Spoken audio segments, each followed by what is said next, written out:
যখন মিনার থেকে আজানের ধ্বনিগুলো দেয়, তখন তো মুয়াজ্জিন বলতে থাকে হাইয়া আলাস সালাহ,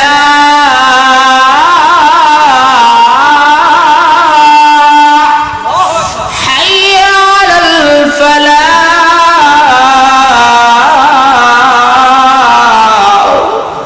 আচ্ছা, সাইদ ইবনুল মুসাইয়্যিব চোখের পানি ছেড়ে দিলেন, ডাক দিয়ে কয়, ও বাবা শুনো, আমি নামাজের আগে শুধু যাই না, আজানের আগে যাওয়ার কারণ হলো মসজিদের মিনার থেকে যখন আমার কানে আজান আসবে, এই ডাক তো মুয়াজ্জিনে দেয় না, এই ডাক তো স্বয়ং আল্লাহ ডাক দেয়।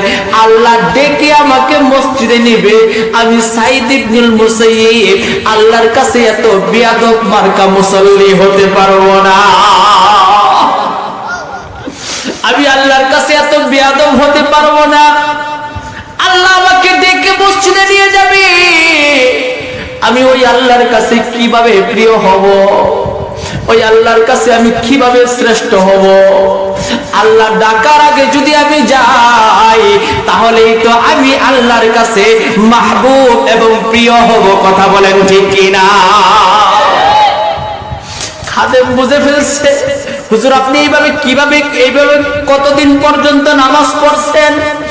এবার সাইদ ইবনুল মুসাইয়্যিব রাহমাতুল্লাহি আলাইহি ডাক দিয়ে বলেন, আমি এরকম ভাবে 40 বছর নামাজ পড়ছি। ও হুজুর, আপনি যে আপনার শ্বশুরের কাছ থেকে হাদিস শুনেছেন, কি হাদিস শুনেছেন? এবার সাইদ ইবনুল মুসাইয়্যিব রাহমাতুল্লাহি আলাইহি ডাক দিয়ে বলেন, আমি আমার শ্বশুরের কাছ থেকে হাদিস শুনেছি, পয়গম্বর বলেছেন, কোন ব্যক্তি যদি 40 দিন লাগাতার 5 ওয়াক্ত নামাজ তাকবীরে উলার সহিত নামাজ আদায় করে, আল্লাহ তাআলা তার হায়াতে জিন্দেগীর সমস্ত সগীরা গুনাহগুলোকে maaf করে দেয়। কতদিন? কথা বলেন কতদিন? সাইদ ইবনুল মুসাইয়্যিব তখন কাঁদতেছেন।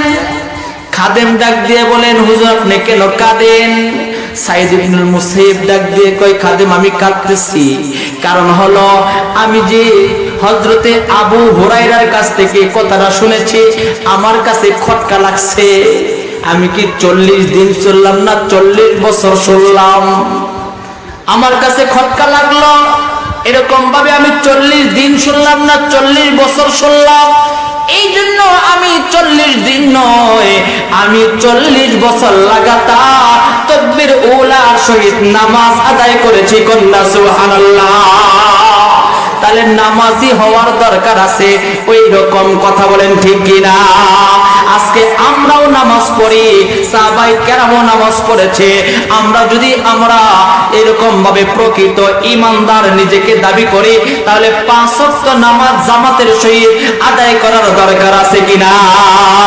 কথা বলেন আছে কিনা? ভাইরা আমার, কথাগুলো খুব মনোযোগ দেন।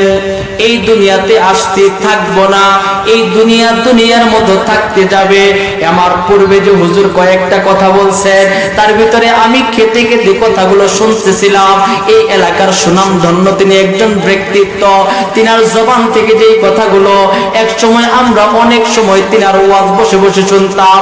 এইরকম ভাবে তিনি একটাও কথা এরকম বলছেন, এ দুনিয়া মিসলে কাগজ ফুল হ্যায়,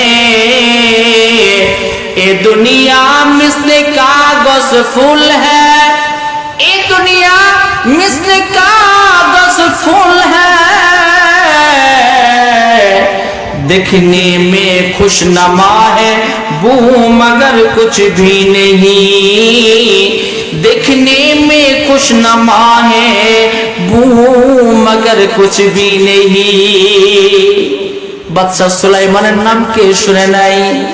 শুনছেন কি শুনেন নাই? আওয়াজ দিয়ে কোন শুনছেন কি শুনেন নাই? আজকে দেশে দেখবেন একটা গ্রামের যদি সে মেম্বার হয় অথবা এমপি হয়, মন্ত্রী হয়, তার দাপটে থাকা যায় না। কথা কোন ঠিক কিনা? আওয়াজ দিয়ে বলেন ঠিক কিনা?